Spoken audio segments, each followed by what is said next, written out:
Welcome back. You're still watching the Daily Debate, and I'm honored to be having with me over the phone Ambassador Gamal Bayoumi, the former Assistant Foreign Minister. Mr. Ambassador, thank you very much for being with us tonight on Nile TV International and the Daily Debate.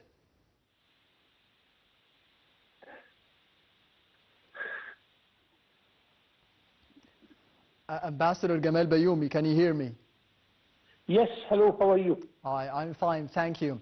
Of course, we did see a number of events taking place for today, among them the presidential activities of His Excellency President Abdel Fattah al-Sisi, for example, meeting with the Qatari Prime Minister and Foreign Minister. One of the statements released by His Excellency President al-Sisi is about the reconstruction of the Gaza Strip, which is the day after having a ceasefire between Hamas and the Israeli occupation forces or the Israeli government. How did you see those statements, and does this mean that we are on the verge of having a ceasefire, an imminent ceasefire between both parties? I see another circle of our chain of efforts in order to bring peace and stability in Gaza, because Gaza is not for us a neighbor country or a brother country. No, it is deep in the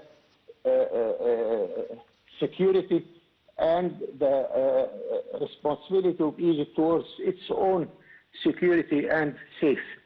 So the President is expressing the position of Egypt, and he's stressing on that in order to see that for everybody knows that Egypt is there. Egypt will never accept any migration of the Palestinians, supported by the good practice of the Palestinians themselves. God help them, because with all this disastrous aggression, they did not leave their country. On the contrary, you have seen that 500,000 Israelis left the country because they found that their own previous countries, whether it's in Europe or the Americas, is much better life. So what is the future for Israel in a country where the number of Israelis are diminishing and the number of the Palestinians is increasing?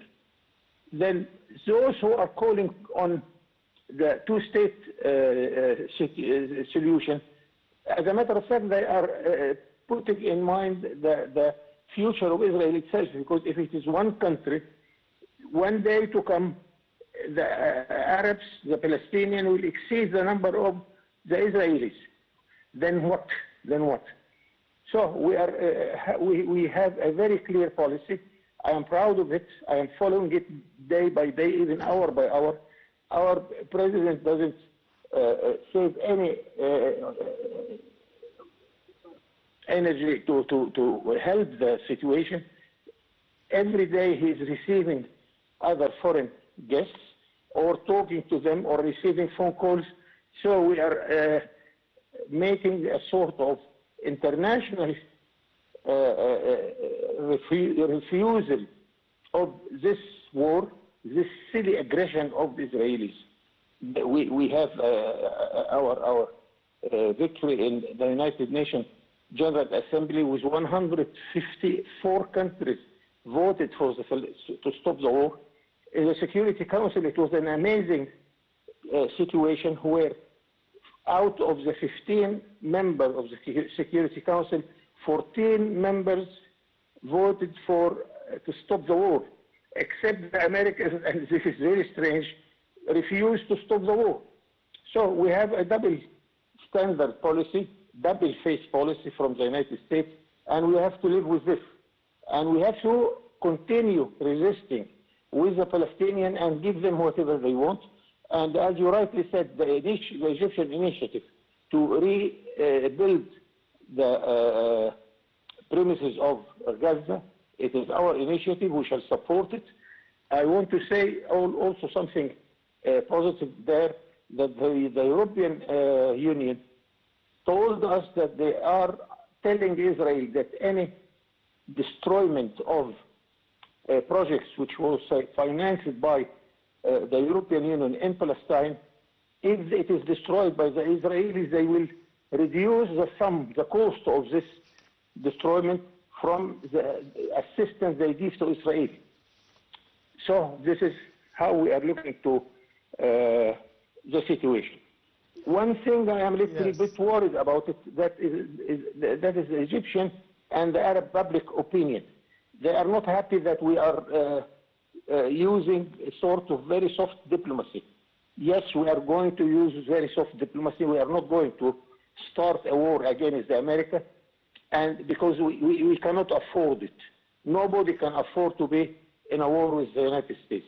But we shall drag the United States to face its responsibility in order to come step by step towards the Palestinian right. Ambassador Gamal Bayoumi, today we have seen or witnessed a number of developments and events that took place in the Palestinian cause. Early in the day, we have seen Foreign Minister Badr Abdulati alongside the Prime Minister of Palestine, Mohammed Mustafa, and the dispatchment of the 17th aid convoy from Egypt through the Rafah border crossing to the Gaza Strip, and the number of statements by both Foreign Minister Abdulati and Prime Minister of Palestine condemning the Greater Israel statements by the Israeli government and the Israeli Prime Minister in the past days, and rejecting the idea of displacing the Palestinians from their historical lands. And maybe a couple of hours ago we have seen a possible proposal being satisfactory to Hamas, and it could be leading to a ceasefire between Hamas and the Israeli occupation forces. How do you see those developments for today and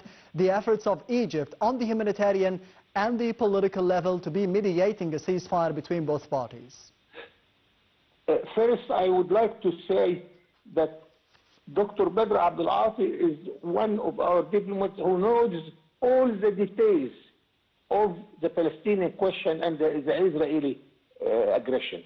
Because the first time I met him, that was in the 90s. He was first secretary in our embassy in Tel Aviv. Yes. He knows this question as we know our own hands. So I believe that Badr Abdulati is doing quite fine. And then the visit to Rafah, it is a good support to the Palestinian spirit. And also it shows to the whole world that Rafah is open from our side. And this is a continuous effort to show how Rafah is open. And as a matter of fact, I must say that we appreciate very much the visit of the Secretary General of the United Nations, Guterres, when he came twice to Rafah also to show that he is supporting this. The President of France did it and he visited the place. So all these visits, it will support, of course, our mission, our way to make the whole world know what is going on in our area. And I am quite optimistic about the future of Palestine. There will be a Palestinian state on the land of Palestine with the capital Jerusalem, with our Masjid al-Aqsa in our hands also. Yes, Ambassador Gamal Bayoumi, the former Assistant Foreign Minister, thank you very much for being with us tonight on the Daily Debate over the phone. We will be heading to the report of the Daily Debate for tonight, focusing on the main topic for the episode, which is about the European Union leaders joining the Ukrainian President Volodymyr Zelensky for a meeting with the US President Donald Trump in Washington. We'll be having more details in the upcoming reports, so stay tuned.